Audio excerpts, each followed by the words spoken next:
Kia ora. Welcome back to Campfire Stories. I'm Rose from Christchurch City Libraries, and we're reading Agatha Christie's The Moving Finger. The question I asked at the end of the last episode was who the Prime Minister of New Zealand was in 1943, and that would be Peter Fraser. Here's another question. I'll give you the answer at the end of this episode. What was the population of New Zealand in 1943? Anyway, the story so far. Jerry, who's an injured pilot, has moved down into the countryside with his sister to recuperate from his injuries. He's gone into town, he's met Megan, and as they're walking along, they've come across this woman called Miss Griffith, who seems to be a rather bossy woman, and Megan has dived into a store to avoid her. Anyway. Extraordinary child, said Miss Griffith, looking after her. Bone lazy. Spends her time mooning about. Must be a great trial to poor Mrs. Symington. I know her mother's tried more than once to get her to take up something. Shorthand typing, or cookery, or keeping Angora rabbits. She needs an interest in life. I thought that was probably true, but felt that in Megan's place I should have withstood firmly any of Amy Griffith's suggestions for the simple reason that her aggressive personality would have put my back up. I don't believe in idleness, went on Miss Griffith, and certainly not for young people. It's not as though Megan was pretty or attractive or anything like that. Sometimes I think the girl's half-witted. A great disappointment to her mother. The father, she lowered her voice slightly, definitely a wrong 'un. Afraid the child takes after him. Painful for her mother. Oh, well, it takes all sorts to make a world, that's what I say. Fortunately, I responded. Amy Griffith gave a jolly laugh. Yes, it wouldn't do if we were all made to one pattern, but I don't like to see anyone not getting all they can out of life. I enjoy life myself, and I want everyone to enjoy it too. People say to me, you must be bored to death living down there in the country all the year round. Not a bit of it, I say. I'm always busy, always happy. There's always something going on in the country. My time's taken up, what with my guides and the Institute and various committees, to say nothing of looking after Owen. At this minute, Miss Griffith saw an acquaintance on the other side of the street and uttered a bay of recognition. She leapt across the road, leaving me free to pursue my course to the bank.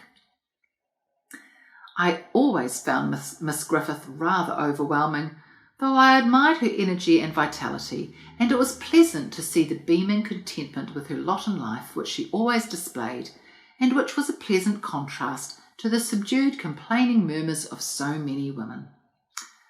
My business at the bank transacted satisfactorily, I went on to the offices of Messrs. Galbraith and Symington. I don't know if there were any Galbraiths extant. I never saw any. I was shown into Richard Symington's inner office, which had the agreeable mustiness of a long-established legal firm. Vast numbers of deed boxes labelled Lady Hope, Sir Everard Carr, William Yatesby Hawes, Esquire, deceased, etc., gave the required atmosphere of decorous county families and legitimate long-established business. Studying Mr. Symington as he bent over the documents I had bought, it occurred to me that if Mrs. Symington had encountered disaster in her first marriage, she had certainly played safe in her second. Richard Symington was the acme of calm respectability, the sort of man who would never give his wife a moment's anxiety. A long neck with a pronounced Adam's apple, a slightly cadaverous face and a long thin nose. A kindly man, no doubt, a good husband and father, but not one to set the pulses madly racing. Presently Mr. Symington began to speak. He spoke clearly and slowly, delivering himself of much good sense and shrewd acumen. We settled the matter in hand, and I rose to go, remarking as I did so, I walked down the hill with your stepdaughter. For a moment Mr. Symington looked as though he did not know who his stepdaughter was. Then he smiled. Oh, yes, of course, Megan. She has been back from school some time.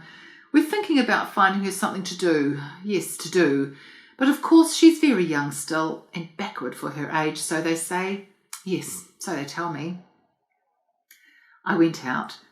In the outer office was a very old man on a stool, writing slowly and laboriously, a small, cheeky-looking boy, and a middle-aged woman with frizzy hair and pince nez, who was typing with some speed and dash. If this was Miss Grinch, I agreed with Owen Griffith that tender passages between her and her employer were exceedingly unlikely. I went into the baker's and said my piece about the currant loaf. It was received with the exclamation and incredulity proper to the occasion, and a new currant loaf was thrust upon me in replacement, fresh from the oven this minute, as its indecent heat pressed against my chest proclaimed to be no less the truth. I came out of the shop and looked up and down the street, hoping to see Joanna with the car. The walk had tired me a good deal, and it was awkward getting along with my sticks and the currant loaf. But there was no sign of Joanna as yet. Suddenly my eyes were held in glad and incredulous surprise. Along the pavement towards me there came floating a goddess. There is really no other word for it. The perfect features, the crisply curling golden hair, the tall, exquisitely shaped body. And as she walked like a goddess without effort, seeming to swim nearer and nearer, a glorious and incredible, a breathtaking girl. In my intense excitement, something had to go. What went was the currant loaf. It slipped from my clutches. I made a dive after it and lost my stick, which clattered to the pavement, and I slipped and nearly fell myself. It was the strong arm of the goddess that caught and held me. I began to stammer, "Thanks awfully, I'm frightfully sorry." She had retrieved the currant loaf and handed it to me together with the stick, and then she smiled kindly and said cheerfully, "Don't mention it, no trouble, I assure you." And the magic died completely before the flat, competent voice. A nice, healthy-looking, well-set-up girl, no more.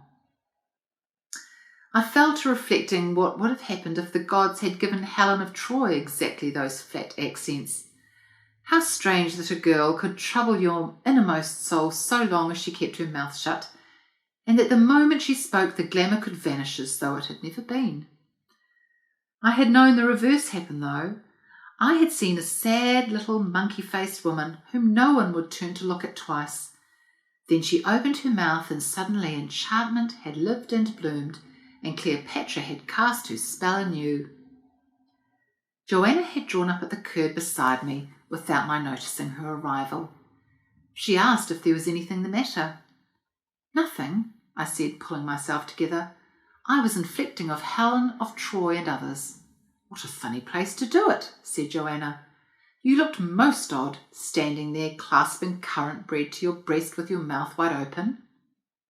"I've had a shock," I said. "I have been transplanted to Ilium and back again." "Do you know who that is?" I added, indicating a retreating back that was swimming gracefully away. Peering after the girl, Joanna said that it was the Symingtons' nursery governess. "Is that what struck you all of a heap?" she asked. "She's good-looking, but a bit of a wet fish." "I know," I said, "just a nice, kind girl, and I'd been thinking her Aphrodite." Joanna opened the door of the car and I got in. "It's funny, isn't it?" she said. "Some people have lots of looks and absolutely no sex appeal. That girl has. It seems such a pity." I said that if she was a nursery governess, it was probably just as well. Chapter 3. That afternoon we went to tea with Mr. Pye. Mr. Pye was an extremely ladylike, plump little man, devoted to his petit point chairs, his Dresden shepherdesses, and his collection of bric-a-brac.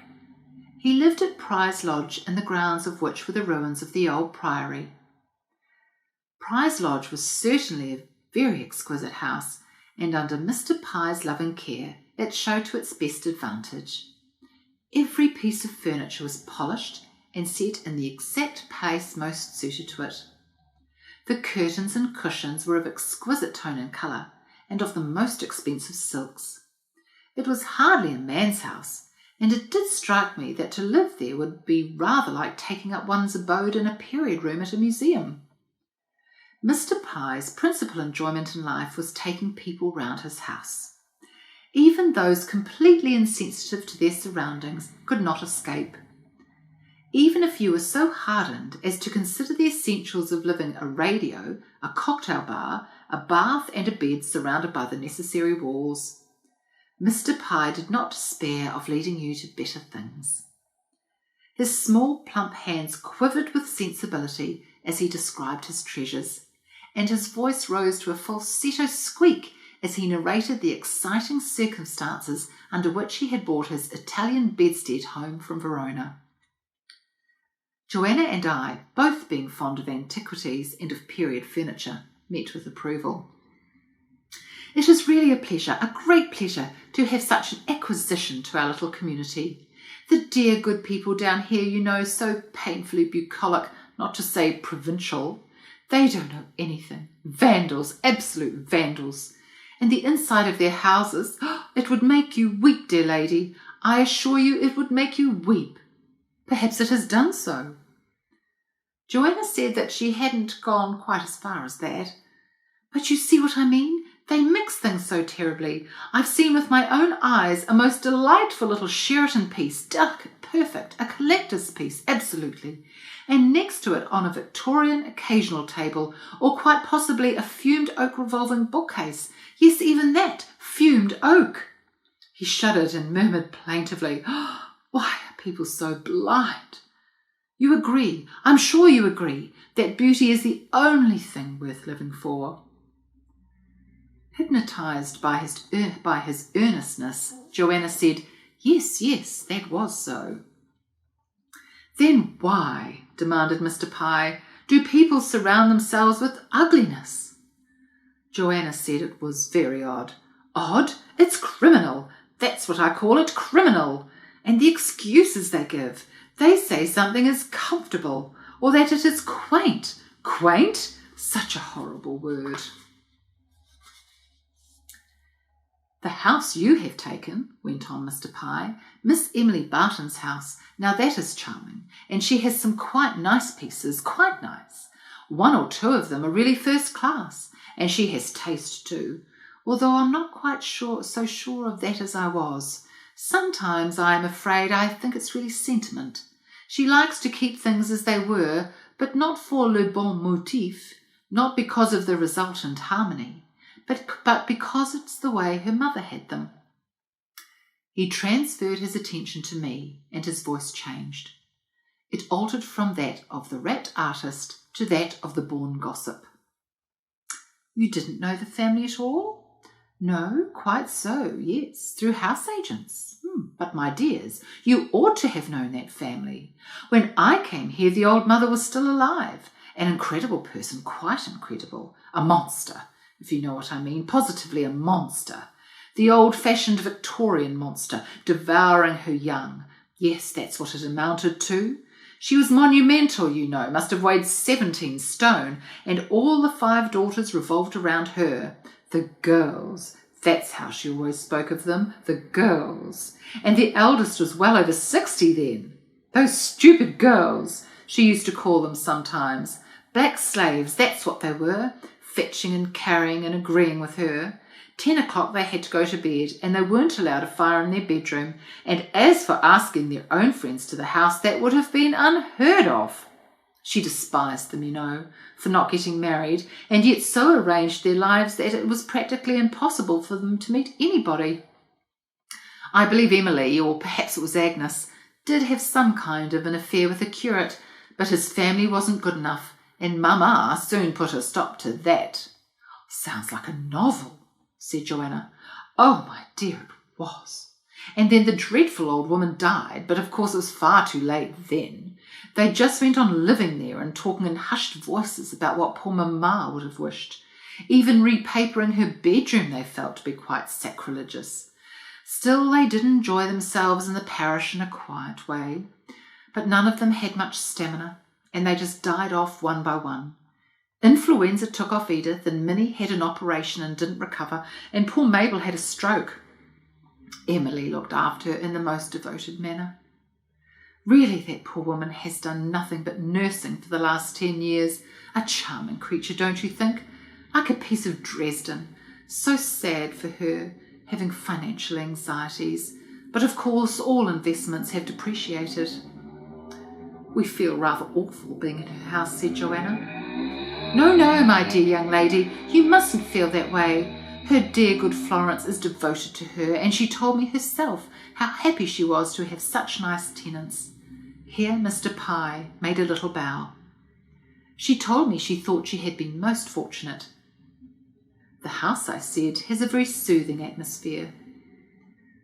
Mr. Pye darted a quick glance at me. Really? You feel that? Now that's very interesting, Oh. I wondered, you know. Yes, I wondered.